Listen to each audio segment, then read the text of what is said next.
नज़र बज़ाहिर यही आ रहा है कि government is gonna put more sanctions. यहाँ पर देखने में कमर्शियल के अंदर एक बेसिक बहुत बड़ा डिफरेंस आज के दिन भी एग्जिस्ट करता है। हमने करोड़ करोड़ रुपया प्राइसेस को गिरते हुए भी देखा, यहीं पर देखा, फेज़ 8 में देखा, पोजेशन एरियाज़ में देखा, और फाइलों को भी 2-2 करोड़ रुपया नीचे आते हुए देखा।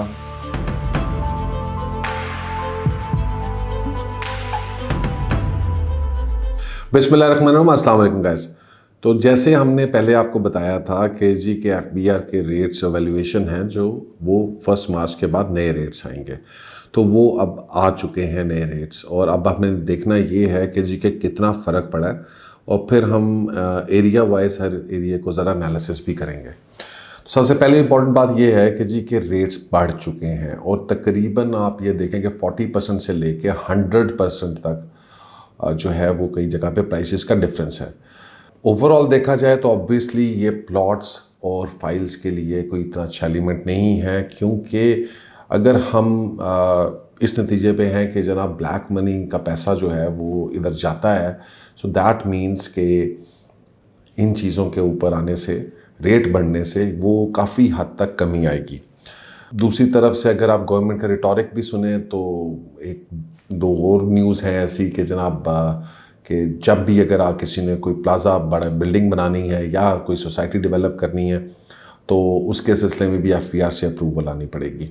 ये देखें, ये एफएटीएफ के रिलेटेड इशूज़ हैं जिसे हम काफ़ी अरसे से आप लोगों को वार्न कर रहे हैं, लेकिन बहुत सारे लोग इसको सुनने भी नहीं रहे थे और समझ भी नहीं रहे थे कि जहाँ पे अभी 20-20, 30-30 साल के बाद घर बनने हैं, वहाँ पर प्रॉपर्टी प्राइसेस का ऊपर जाना सिर्फ़ और सिर्फ एक स्पेकुलेटिव बबल होता है, जहाँ पर ग्रेटर फुल थ्योरी एक्ट करती है। आप एक बंदा दूसरे बंदे को टोपी पहनाता है और ultimately at some point in time जो है प्राइसेस जो हैं वो रुक जाती हैं, और फिर आहिस्ता आहिस्ता वो रिवर्स होना शुरू होती है, कम हो जाती है। हमने करोड़ करोड़ रुपया प्राइसेस को गिरते हुए भी देखा, यहीं पर देखा, फेज़ 8 में देखा, पोजेशन एरियाज़ में देखा, और फाइलों को भी 2-2 करोड़ रुपये नीचे आते हुए देखा कमर्शियल की फ़ाइलों के अंदर। इसी तरह रेजिडेंशियल फाइलें जो हैं वो भी 100% नीचे आई, माइनस में आई। तो अगर आप इसको देखा जाए तो ये एक बड़ा अलार्मिंग सी सिचुएशन है, क्योंकि अब ब्लैक मनी अगर आपने इन्वेस्ट करनी है रियल एस्टेट में तो अभी भी मार्जिन्स हैं, अभी भी पूरी तरह से जो अगर आप कहें कि एक्चुअल मार्केट वैल्यू के ऊपर चीज़ें नहीं हैं, लेकिन अब वो मार्जिन्स काफ़ी स्क्वीज़ हो गए हैं। तो अब बात करते हैं कि जी के एफबीआई के जो नए रेट्स हैं उनका क्या इम्पैक्ट आया है। तो यहाँ पर अगर आप ये देखें, आपके पास टेबल नज़र आ रहा है, तो आपको फेज़ नज़र आ रहा है, पर मरला रेट जो अब क्या है वो है, अब पर कनाल क्या रेट है और पर कनाल ओल्ड रेट क्या था, उसका क्या डिफरेंस था। तो अगर फेज़ 1, 2, 3 में देखें तो जनरली आपको नज़र आएगा कि जनाब कोई 30-40% का इंक्रीमेंट है। 1,72,00,000 का था, अब 2,70,00,000 रुपये है। इसी तरह फेज़ 3 में 1,60,00,000 था, अब 3 करोड़ हो गया है। इसी तरह से अगर आप फेज़ 4 में आते हैं तो 1,70 था, अब 3,20,00,000 रुपया हो गया है। फेज़ 5 में आते हैं तो अब एक जो मज़े की बात है कि इस सारे सिलसिले में इन्होंने ब्लॉक वाइज सेगमेंटेशन भी की है। यानी अगर एक सर्टन फेज़ है और उसके एक ब्लॉक में प्राइसेस कम है तो उन्होंने उस ब्लॉक को अलहदा कर दिया है।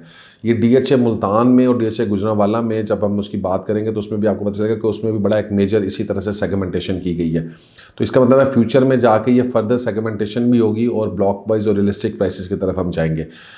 सो एम ब्लॉक के अंदर 1,80,00,000 था फेज़ 5 के अंदर, और अब जो है एम ब्लॉक फेज़ 5 के अंदर 3.5 करोड़ रुपए का रेट है। सॉरी, ये M block excluding M block. तो एम ब्लॉक में 2 करोड़ रुपए के रेट है, पहले 1,80,00,000 का था। तो एम ब्लॉक को उन्होंने सेग्रीगेट कर दिया है from rest of the phase 5, which is very true, because M block के रेट्स फेज़ 5 के रेट से बहुत कम है। सिमिलरली अगर हम डीएचए फेज़ 6 की बात करें तो इसमें सी, एम और एन ब्लॉक जो है उनको निकाल के बाकी ब्लॉक्स का रेट जो है वो 2,80,00,000 रुपये कर दिया गया है 1,70,00,000 रुपये से, और सी, एम एंड एन में जो है वो 2,40,00,000 रुपये कर दिया गया है 1,70,00,000 के बाद। सी ब्लॉक के बाद जो आपके आ जाते हैं पी की फेज़ 7। फेज़ 7 के अंदर आपके जो है ये आपके ब्लॉक नंबर लिखे हैं P, Q, T, U, X, Y and Z 2 sectors. इनका रेट बहुत ज़्यादा बढ़ाया गया है, ये यानी 100% से भी ज़्यादा बढ़े हैं, और 90 लाख रुपए से अब ये 2,30,00,000 रुपए के ऊपर हैं, जो मेरे ख्याल में थोड़ा सा एक्सेसिव है। इसी तरह से बाकी सेक्टर्स के अंदर से भी इनको थोड़ा सा इंक्लूडिंग करके इस तरह से इनको बढ़ाया गया है। फेज़ 8 के अंदर भी बढ़ाया गया है। फेज़ 8 के अंदर सेक्टर बाई सेक्टर एस में डिफरेंट रेट है। 2 करोड़ रुपया हो गया 1 करोड़ रुपये से। वाई सेक्टर में 1 करोड़ से 1 करोड़ 30 लाख हुआ, which still okay. Sector Z Ivy Green के अंदर जो है 1 करोड़ से 2 करोड़ रुपया हो गया केनाल का रेट। डिफेंस फेज़ 9 टाउन के अंदर जो है वो केनाल का रेट जो है वो 67 लाख से 1 करोड़ 70 लाख रुपए का हो गया है। अब बात करें 9 प्रिज्म की, तो इसके अंदर भी सेगमेंट डिवाइड कर दिया गया। ए, पी, क्यू एंड जे को अलहदा किया गया है और ए, पी, क्यू और क्यू के अंदर जो है वो 67 लाख रुपए से अब 1 करोड़ 70 लाख रुपए का रेट है। इसी तरह से जो एक्सक्लूडिंग ए, पी, क्यू, जे हैं वहाँ पर 67 लाख रुपए से अब 1 करोड़ 40 लाख रुपए का रेट है, which is almost more than 100%। J sector को जो है 67 लाख से 1 करोड़ 40 कर दिया गया है। DHF फेज़ 10 जो है इसकी जो फाइल है टेक्निकली वो 32 लाख रुपए के ऊपर थी, अब वो 90 लाख रुपया वाइट वन, यानी अगर आप, मेरा ख्याल फाइल इस वक्त 20-25 की है, तो वो फाइल लेने के लिए अब आपको 90 लाख रुपया वाइट शो कराना पड़ेगा। DHS सिटी और इस तरह से फिर डिफेंस राया। तो ये तो हमारी बात होगी रेजिडेंशियल की। तो इसका इम्पैक्ट क्या होने वाला है, तो वो इम्पैक्ट आपके सामने है। मेरे ख्याल में ये पहले भी हम इसके ऊपर डिस्कशन कर चुके हैं कि this is the first price hike. Expectation ये है कि जून में फर्दर इसको जो है करेक्शन की जाएगी और इसको रियलिस्टिक प्राइसेस के बराबर लाया जाएगा। देखिए, ये हम आपको बातें काफ़ी अरसे से बता रहे थे और ये चीज़ें हमने आपको वार्न भी किया कि ये प्राइसेस इस तरह से ऊपर जाने वाली हैं और उनका इम्पैक्ट बड़ा नेगेटिव होगा रियल एस्टेट मार्केट के अंदर। अब दूसरी तरफ देखने वाली बात ये है कि जनाब कुछ सेक्टर्स जो हैं वो कौन से ऐसे सेक्टर्स हैं जो टेक्निकली यहाँ से बच गए। DHA लाहौर में अगर मैं देखूँ तो मुझे तो DHA लाहौर में कोई ऐसा सेक्टर नज़र नहीं आता कि जिसको हिट ना लगी हो, सवाए कमर्शियल्स के। क्योंकि जब आप कमर्शियल्स पे जाते हैं तो कमर्शियल्स में चीज़ें जो है ना वो are actually a little bit different. अब यहाँ पर बेसिकली ये जो आखिरी आपका कॉलम है that is talking about commercial. ये पर मरला रेट है रेजिडेंशियल का फर्स्ट कॉलम में और सेकंड कॉलम के अंदर पर मरला रेट है कमर्शियल का। जो एक चीज़ इसमें ऑब्जर्वेशन है कि कमर्शियल के अंदर जो पर मरला रेट है वो कई जगहों के ऊपर 200-300 गुना अभी भी रियलिस्टिक मार्केट से कम है। असल में प्रॉब्लम किया ये है उन्होंने, क्योंकि कमर्शियल में वेरिएशन बहुत ज़्यादा है, यानी एक ही जगह के ऊपर कमर्शियल है तो एक कमर्शियल जो है वो प्रॉबली 20 करोड़ रुपए का और उसके पीछे वाला बिल्कुल साथ वाला जो है वो शायद 10 करोड़ रुपए का, उससे 2 लाइनें पीछे चलेंगे तो वो शायद 6 करोड़ रुपए का। तो इसलिए चूंकि कमर्शियल में वेरिएशन बहुत ज़्यादा थी, इस वजह से उसको मिनिमम के ऊपर रख के कैलकुलेट किया गया और उसकी वजह से हुआ ये है कि कमर्शियल में अभी भी बेतहाशा जूस है। उसको आप इस तरीके से भी समझ सकते हैं कि the big fish are still gonna enjoy that black money thing.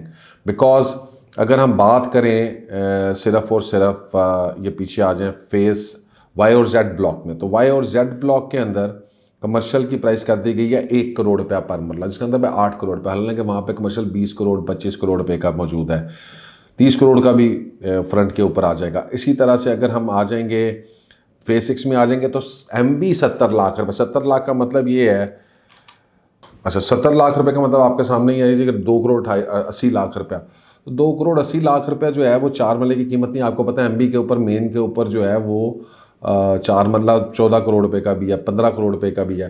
तो और बैक पे ऊपर भी MB के ऊपर यही प्राइसेस हैं। सिमिलरली जब आप नीचे जाते हैं क्या कहते हैं फेज़ 8 की तरफ, फेज़ 8 के अंदर अगर कमर्शियल ब्रॉडवे की बात करें, कमर्शियल ब्रॉडवे का रेट दिया गया तो ये 80 लाख रुपए किया गया। ये थोड़ा ज़्यादा किया गया which is I think wrong, क्योंकि MB के रेट ज़्यादा हैं। सो 80 लाख रुपए पे देखा जाए तो वो 8 मरले का प्लॉट आपका जो है वो तकरीबन 7 करोड़ के आसपास, 6.5 करोड़ रुपए के करीब बन जाता है। तो स्टिल वहाँ पे आपका 25 करोड़ रुपए का भी कमर्शियल बाकी है। तो यहाँ पर देखने में कमर्शियल के अंदर एक बेसिक बहुत बड़ा डिफरेंस आज के दिन भी एग्जिस्ट करता है। इसी और वो आपको 9 प्रिज्म में भी जाके मिलेगा कि इवन 9 प्रिज्म के अंदर भी 45 लाख रुपए के अंदर जो है ये देखें कमर्शियल का रेट जो है excluding AP and Q sectors 45 lakh रुपये है। तो 45 लाख रुपए के आप खुद लगा लें कि जी के 4 मरले क्या बनेगा 2 करोड़ रुपए के करीब, और मैक्सिमम जो है वो 3-4 करोड़ रुपए के करीब, हालांकि वहाँ पे ऑलमोस्ट डबल द प्राइसेस हैं। लेकिन अभी काफ़ी वेरिएशन आ गया, कई जगहों पे बहुत ज़्यादा ब्लैक मनी का डिफरेंस है, कई जगहों पे ब्लैक मनी का डिफरेंस इतना ज़्यादा नहीं है। और ऑब्वियसली जब इतनी मेजर कैलकुलेशन हो रही होती हैं तो इस तरह की डिस्पैरिटीज़ आ जाती हैं। अब अगर ये डिस्पैरिटीज़ अवेलेबल हैं तो क्या इसका मतलब ये है कि जी ब्लैक मनी इधर मूव करेगी और इन जगहों के ऊपर जो है वो जो प्राइसेस हैं वो आगे बढ़ेंगी? Yes, I think that's a huge possibility in this scenario के जो कमर्शियल्स, क्योंकि कमर्शियल को अगर आप देखेंगे तो कमर्शियल उतने एक्टिवली चले भी नहीं जितने एक्टिवली रेजिडेंशियल प्रॉपर्टी चली थी। तो ये एक सेगमेंट है, बट अगेन बात यह है कि ये 80-90% लोगों को इफेक्ट नहीं करता, because a lot of you can not invest in these commercial properties, ये ऑलरेडी वेरी एक्सपेंसिव है। And but the big fish, the big guns, they obviously still enjoy putting the black money into this. अच्छा, उसके बाद अगर आप मुल्तान के अंदर जाते हैं तो मुल्तान के अंदर जो है वो हमें थोड़ी सी चीज़ें डिफरेंट नज़र आती हैं। मुल्तान में इवन सेक्टर वाइज भी जो है वो उन्होंने डिफ्रेंशिएट किया, लेकिन द गुड थिंग इज़ कि मुल्तान के अंदर प्राइसेस बहुत ज़्यादा नहीं बढ़ाई गई। ये देखें, ये आपके सामने आ रहा है B1 प्लॉट का DHA मुल्तान सेक्टर B1 मरला जो है कमर्शियल 290 का 29 लाख रुपए का, रेजिडेंशियल 2,75,000 रुपये पर मरला, विच इज़ अगेन फाइन, यानी 40-45 लाख रुपए से लेके 60 लाख रुपए तक है। DHA मुल्तान पर्टिकुलरली मेरे ख्याल में it has been saved from the blunt in general. यही हाल DHA गुजरांवाला का भी है। अगर आप बहुत ज़्यादा भी देखें जो इनके पोजेशन सेक्टर्स हैं, जिस तरह के है शायद और एच है, उसमें शायद 3 लाख रुपया कर दिया गया है जी। Sector F plot up to 20 marla 3,35,000 रुपये, तो ये मेरा ख्याल है मैक्सिमम है। तो 3,35,000 रुपये को पर मरला अगर आप करेंगे तो ये बन जाता है 67 लाख रुपीज़। तो ये मैक्सिमम 67-68 लाख रुपीज़ तक हैं। और उसमें भी फर्दर सेगमेंटेशन है, यानी 5 मरले का रेट डिफरेंट है, 10 मरले का। तो काफ़ी बड़ी और कॉम्प्रिहेंसिव लिस्ट है और इसके ऊपर मेरा ख्याल है काफ़ी वर्किंग हुई है। और लेकिन in general I think 50-60 lakh रुपए, 70 लाख रुपए एक किनार प्लॉट का DHA मुल्तान इज़ रीजनेबल, और that it is saved by the major price increase. सही हाल DHA गुजरांवाला के अंदर है, वहाँ पे भी कुछ बहुत ज़्यादा प्राइस इंक्रीज नहीं नज़र आई। सिमिलर है DHA मुल्तान के स्टेटस की तरह की। उसके बाद आप चले जाएं क्या कहते हैं कराची में और इस्लामाबाद साइड के ऊपर, तो कराची भी ठीक है, इस्लामाबाद में भी जनरली बहुत हायर प्राइसेस नहीं है, बहुत हायर साइड के ऊपर प्राइसेस नहीं, लेकिन इंक्रीज़ वहाँ पर भी है और आगे भी फर्दर इंक्रीज़। सो सीम्स लाइक कि DHA लाहौर के अंदर बहुत ज़्यादा मेजर इंक्रीमेंट आया, एंड दैट मीन्स कि DHA लाहौर जो है वो फ्यूचर में स्पेशल रेजिडेंशियल प्लॉट्स जो हैं वो उसके ऊपर एक मेजर इम्पैक्ट आने वाला है। अगर हम बात करें कि जी के आगे क्या होगा, टू बी ऑनेस्ट ये रियल एस्टेट मार्केट है, आई थिंक वक्ती तौर के ऊपर जो है वो एक करेक्शन ज़रूर आनी है और वो बनती है। लेकिन जितनी भी चीज़ें हैं over a period of next time, और specially June I think would be a very decisive time कि जब हम प्रॉपरली इसको कह सकते हैं कि हम अब अप ट्रेंड से डाउन ट्रेंड में जाने लगे हैं। अभी जून तक I am still not 100% sure. I think कि मार्केट तो रुकेगी, स्लो डाउन होगी, स्पेशली DHA लाहौर की। मुल्तान और Gujranwala probably will take advantage of that, और वहाँ पे शायद आपकी प्राइसेस बेहतर हों और यहाँ पर हमारे पास चीज़ें रुकेंगी। तो ultimately June will decide factor के जनाब इस प्लॉट्स के अंदर, चीज़ों के अंदर आगे क्या होना है। नज़र बज़ाहिर यही आ रहा है कि government is gonna put more sanctions on such things, more taxation on real estate plots and file sector specially, जहाँ पे गवर्नमेंट की अपनी ये फील है कि पाकिस्तान के अंदर इंडस्ट्री में और मैन्युफैक्चरिंग में पैसा डालने के बजाय लोग प्रॉपर्टी में डाल देते हैं और खरबों रुपया जो है पड़ा हुआ है। एग्जांपल देंगे, एक अंदाजे के मुताबिक 9 प्रिज्म के अंदर सिर्फ 6 खरब रुपया डंप्ड है। तो जब इतना ज़्यादा ह्यूज पैसा जो है वो एक फेज़ के अंदर पड़ा हुआ है और उसकी जगह पे इंडस्ट्री लग सकती है जिसकी अभी हमें ज़रूरत नहीं है, जिस प्लॉटों की हमें आज के दिन कोई ज़रूरत नहीं है। हमारे पास बेताशा 6, 7, 8 के अंदर प्लॉट्स पड़े हैं, और इस तरह पे फेज़ 10 को सोचिए उधर कितना पैसा डंप होगा। लैंड होती है और दैट इज़ फाइन, इन्वेस्टमेंट्स भी होती हैं, लेकिन इतनी अननेसेसरी इन्वेस्टमेंट्स नहीं होनी चाहिए अननेसेसरी जगहों पे। सो गवर्नमेंट का ये प्लान है जी, and they are going after it and they gonna implement it. No, it's up to you कि आप इससे क्या लेसन्स लर्न करना चाहते हैं। मेरा ख्याल है मैं तो कई दफ़ा लेसन बता के आप लोग काफ़ी थक गया हूँ कि जो दाढ़ी लगनी थी वो आप लोगों की अब लग चुकी है। बेहतर है कि जनाब आई थिंक कि जी आप इससे बाहर निकलें, move towards other real estate sectors, move towards genuine investments, move towards rental properties, ठीक है जी, हाई राइज कंस्ट्रक्शन प्रोजेक्ट्स जहाँ से आपके रेंटल प्रॉस्पेक्ट्स आपके बेहतर हो, rather than sticking yourself over here.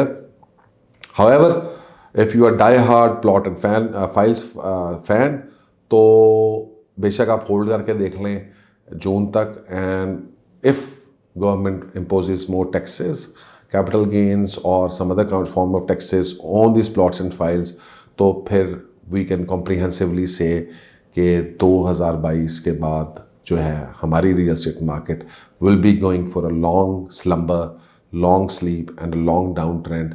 Again घबराना नहीं है, a down trend is always very good for your future investments. So I am very happy about कि जनाब मार्केट जो है वो अपने साइकिल्स को मूव करे rather than moving in a single direction. A good trader only makes money once the property moves up and down, और उससे को ही फ़ायदा वो लेते हुए वो अपने पैसे बनाता है. बट लग ये रहा है कि जी के स्लम्बर थोड़ा सा लंबा होगा, but let's hope and see. Similarly ये अभी एक एमरजेंसी हमने जो है वो एक एनालिसिस अपना दे दिया है. इन डेज टू कम हम इसके ऊपर फर्दर एलेबोरेट करेंगे, जैसा चीज़ें क्लियर होंगी.